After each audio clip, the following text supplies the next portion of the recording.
Okay, y'all see what we got going on here today. Now, today's video is dealing with Young Dolph wife Mia J. Now, a lot of people already seen a video of Mia J going off on anybody who had their hands in taking out Young Dolph, you understand? Now, because of that, you have a lot of people speaking on Young Dolph's behalf, basically saying right now's the time that we need justice for Young Dolph's untimely demise. And the reason why, because it's going on Young Dolph's second year anniversary since he got sent up at the cookie shop. And that's mainly the reason why, again, Young Dolph wife Mia J is going off on anybody who had their hands in taking out Young Dolph. And that's including Yo Gotti, his brother Big Jook, and their guard dog Black Youngster. Plus them guys on the Scorpion unit, and anybody else on the department that received the bag from Yo Gotti in order to assist in taking out Young Dolph. Those were the main people that Mia J was speaking on. It's not only Mia J that got something to say about Yo Gotti having the proper people in position in order to take out Paper Route Frank. You even got your boy Ralo from the ATL. He just got out the feds. And once he got out, he even spoke on Yo Gotti trying to sign him to CMG by using Moneybaggyo. And he said, hey, no disrespect to Moneybaggyo or even Yo Gotti, but I got too much love for Young Dolph in order to sign to CMG. And once Ralo stated that, a lot of folks in Memphis were surprised because they didn't know how much love that Ralo actually had for Young Dolph, you understand? And right there, that's when a lot of people knew how much love that Young Dolph really had, again, not just in Memphis, but across the globe. I'm telling y'all, you got folks from foreign countries that want justice for Young Dolph. Matter of fact, drop those Dolphs in the comments and show your love and support for Paper Route Frank.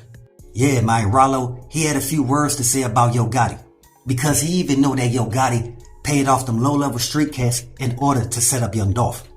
So Ralo, he felt like, hey man, there's no way in this world I could ever sign with CMG or do any music with anybody that's affiliated with CMG, knowing that y'all had y'all hands in setting up Young Dolph. Now that's loyalty. I don't know if y'all remember, but BEO Lil Kenny, he had the same mentality towards your boy Moneybaggyo. He said he could never be cool with Moneybaggyo again, knowing that Moneybaggyo knew about the whole Young Dolph setup. See, I tried to tell y'all before, when Yo Gotti was limiting Young Dolph mobility in the city of Memphis, that's when Young Dolph went to the ATL. And once he went to the ATL, a lot of folks from out there started showing Young Dolph love. And that goes from Gucci Mane, T.I., Pee Wee Longway, Ralo, QC CEOs, Pia and Coach K, Trouble, we want to say rest in peace to Trouble, GD Offset, who did a song with Young Dolph. I mean, it's a few cats out there from the ATL that really looked out for Young Dolph because they liked the way that Young Dolph carried himself. And that's because the whole time that Young Dolph was in the ATL, he never made it seem like he was better than any of those guys. And that's the reason why they showed Young Dolph so much love and respect. Because again, they liked the way he carried himself. He carried himself like a responsible, respectful man that's really out here trying to get to the bag. And at the same time, not trying to step on nobody's toes. So isn't it just funny that Yo Gotti was established way before Young Dolph? And Yo Gotti, he also used the ATL rap scene in order to get on. And I'm talking about years before Young Dolph became a known name in the rap game. So what I'm saying is, how is that Yo Gotti was already established before Young Dolph, but somehow the same people that Yo Gotti was once running with, that's from the ATL, they don't mess with him like that no more. That's because they started to see all the bogus behind the scenes activity that Yo Gotti was getting into. Especially when you ask your boy Gucci Mane. Gucci Mane, he was the first one to fall out with Yo Gotti because Yo Gotti played him by dropping his album on the same day that Gucci Mane said he was dropping his album. And this was around the same time that Gucci Mane and Yo Gotti was cool. This was before Gucci Mane girl Keisha became an issue between the two. That's why some folks saying Young Dolph inherited the beef that Gucci Mane had with Yo Gotti. That just shows how more people genuinely have more love and respect for Young Dolph. And again, this is only in the ATL. I'm not even talking about Memphis. We already know when it comes to Memphis, that's really Dolph land. And the reason why they call it Dolph land, because once Dolph actually established Paper Route, he wanted to put the whole hood on. And not just Cat State, mostly every hood that's in Memphis. And y'all can see it. Because you got guys from every part of Memphis that got love and respect for Young Dolph. Come on, man, y'all can see it for yourselves. Every day the universe is reminding Yo Gotti what he allegedly did to Young Dolph, and he ain't gonna get away with it. Again, that's the reason why so many people is speaking out for Young Dolph. Not only was he a stand-up guy, but he always had the mentality to aid and assist others who were in need. And I'm telling y'all, the day that Dolph got sent up, it mentally messed up a lot of people in Memphis because they never thought that would happen to somebody like Paper Route Frank.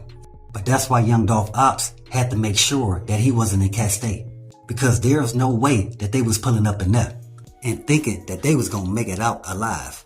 So they knew the only way to catch Young Dolph was him slipping going to the cookie shop. But a lot of people still got questions for them people at the cookie shop because they believed that it was Raven who sent Young Dolph Ops the Addy. That's the reason why once Young Dolph pulled up, Cornelius Smith and Straight Drop was right behind him. When at the same time, a lot of people were saying that Young Dolph wasn't even driving that drop-top whip. They say Young Dolph was actually in that white four-door truck he got. The same truck that Young Dolph was in the day that Raven was filming him when he pulled up to the cookie shop. Basically letting the world know that's where Young Dolph pulled up to get his cookies. And from there, Young Dolph Ops knew whenever he came to Memphis, he gonna end up pulling up to the cookie shop. But all they had to do was contact Raven to get more information. And that's what they did. Or should I say, that's what Yo Gotti brother Big Juke did. Because that was his position, you understand? Yo Gotti's position was to make sure that he had the bag to pay off everybody who played their part.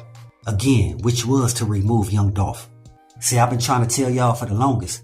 Them guys from the ATL, they really appreciate Young Dolph for being who he was.